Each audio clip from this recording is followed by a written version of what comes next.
I present polarimetric iToF to measure high-fidelity depth scattering media. An indirect time-of-flight camera emits sinusoidal signals and receives reflected signals. Then the measured intensity change depends on phase, which is proportional to the distance between the camera and an object. By calculating per pixel phase shift from the captured intensities, we can obtain a depth map of the scene. However, in the scattering media such as fog, the depth of the target object cannot be measured correctly because the signals reflected from the object and the scattering media interfere with each other. To solve this problem, we propose a depth map correction algorithm for iToF imaging by means of scattering-aware polarimetric phasor model. Our method can capture correct depth map even in fog environment. So what is phasor? Phasor can be represented as a complex number, of which component stands for a wave as a rotating vector in a two-dimensional plane. It means that the measured phasor in the iToF imaging is the sum of target phasor and backscatter phasor from scattered media. However, as shown in this figure, we can capture the measured phasor only and we needed to calculate the target phasor. In these phasor representations, variable A indicates amplitude, which is the length of the vector, and variable phi indicates flat phase, which is the angle of the vector. The phasor of backscattering is the sum of reflected phasors from all particles along the line. But we don't know about variable AS, which represents the amplitude of the reflected light at phase phi. In this work, we propose an intensity attenuation model.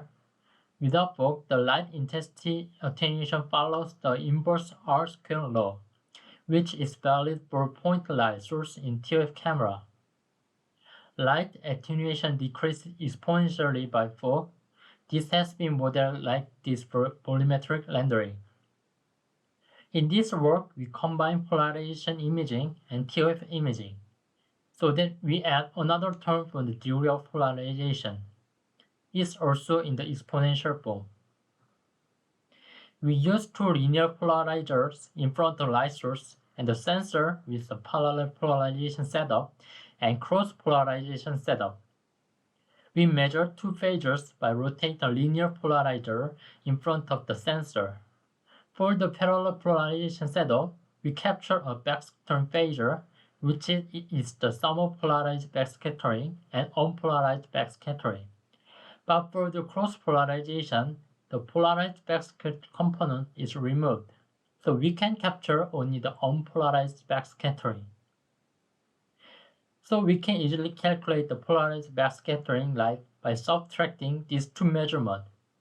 This is often called polarization difference imaging.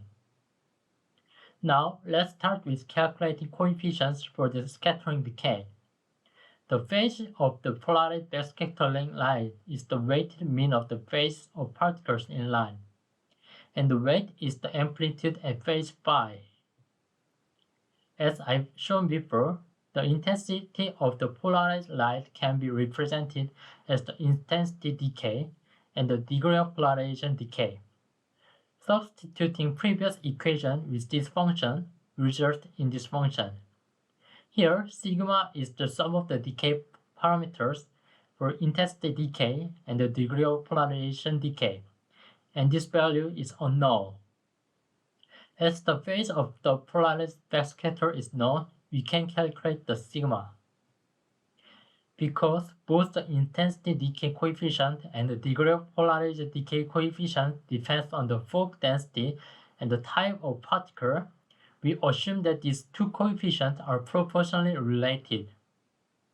The phase of the unpolarized backscattering light is similar to the polarized one, but the amplitude of the unpolarized light is different from degree of polarization, which is 1 minus exponential. As the only unknown is the phase of unpolarized backscattering light, we can calculate it. Since we know the phase of the unpolarized backscattering light, only one thing remains is the amplitude of the unpolarized backscattered light. But there is no way to compute the amplitude with current information. In fact, the offset of sinusoidal signal in ToF imaging is not zero. It has a certain value denoted as S, and the ratio of the amplitude and the offset is modeled as a constant K0 that depends on the device. However, the ratio is not constant for interference. When two phasors are combined, the ratio value is changed, because the sum of offset is simply scalar sum, but the amplitude of combined phasor is a vector sum of two phasors. First, we model the ratio of amplitude to offset of the target object as K0 when there is no interference.